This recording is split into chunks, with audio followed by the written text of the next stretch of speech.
Bueno, esta historia comienza en el año de 1700, exactamente 1700.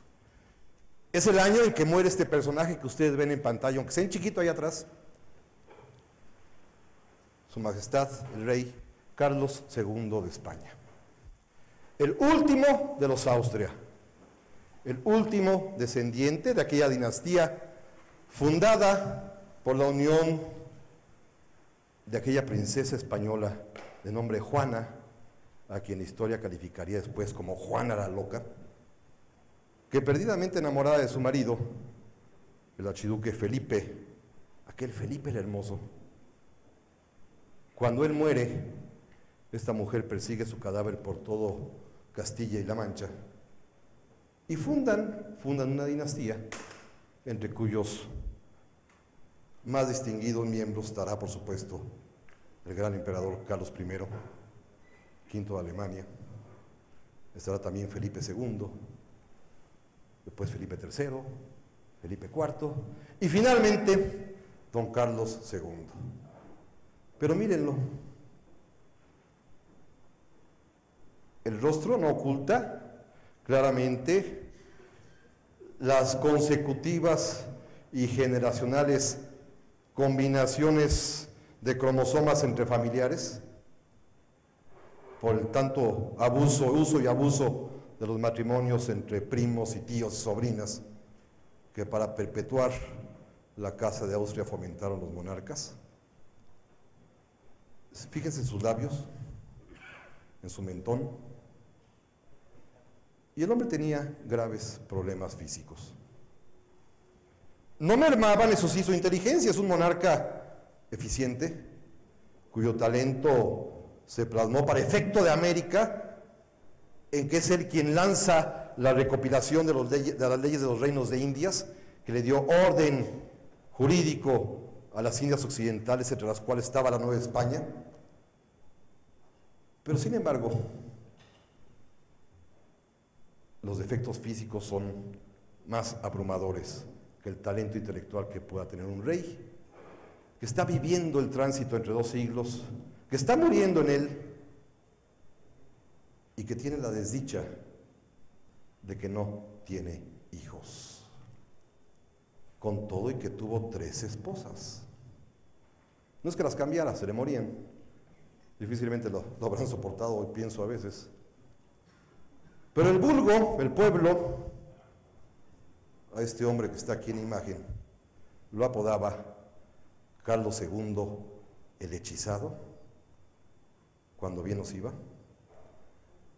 Pero en las tabernas madrileñas, en las encerronas y en los corrales de teatro, la gente se refería a él simple y sencillamente como Carlos II el impotente.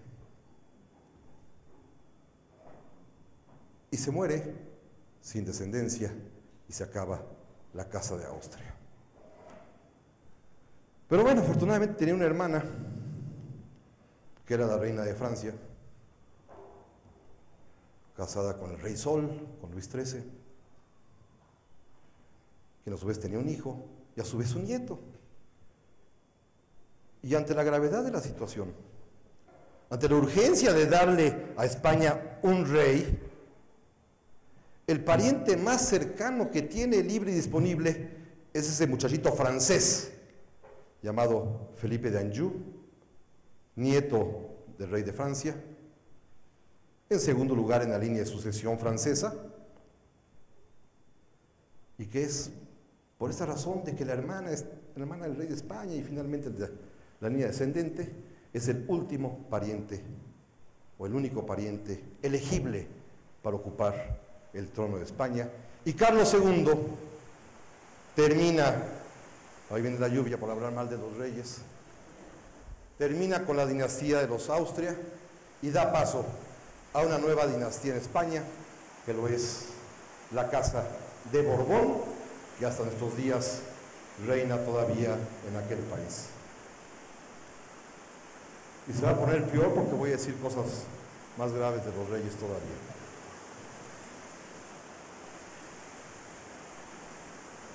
Cuando llega Felipe de Anjou, asume con el título de Felipe V. Y es, a pesar de su origen francés, un gran monarca, un gran rey, un rey excepcionalmente bueno, que reinará por 46 años, nada más ni nada menos que 46 años. Cuando llega, tiene 13, 14 años de edad, no habla ni palabra alguna de castellano, su lengua natal es la francesa, sus consejeros son franceses, sus ministros son franceses, sus ideas son francesas, su pensamiento es francés, la forma en que va a administrar a su monarquía, a su reino, es francesa, y todo, absolutamente todo, vendrá de Francia. Desde la peluca, las calzas, las medias, la chupa, todo vendrá absolutamente de Francia. Y los españoles al principio lo ven con mucho recelo, tanto que hay una guerra civil en España que dura 14 años, la guerra de sucesión, para tratar de echar a ese rey extranjero que viene de un país tradicionalmente enemigo de los españoles y que de pronto quiere gobernar España sin ser español. La guerra tarda 14 años, se convierte en una guerra continental, terminará en el año 1714, y es una guerra que los españoles, como son así de posesivos y egoístas y envidiosos, piensan que es su guerra, los súbditos leales del monarca contra los que quieren echarlo, pero en realidad es una guerra mundial, una de las primeras guerras mundiales de la historia, porque en ellas interviene Francia e interviene también Inglaterra. Francia, ¿por qué? Porque Francia apoya a Felipe, por supuesto, su abuelo quiere expandir sus dominios, e Inglaterra, porque no quiere que algún día Francia y España unidas bajo una misma corona rivalicen con el poder inglés. Y como pasa en todas las guerras, 14 años después se firma la paz. Habrán oído el famoso Tratado de Utrecht, un tratado en el cual, al poner fin a las hostilidades, España y Francia prometen al mundo entero que jamás se unificarán bajo un solo rey, es decir, que habrá dos líneas borbonas separadas,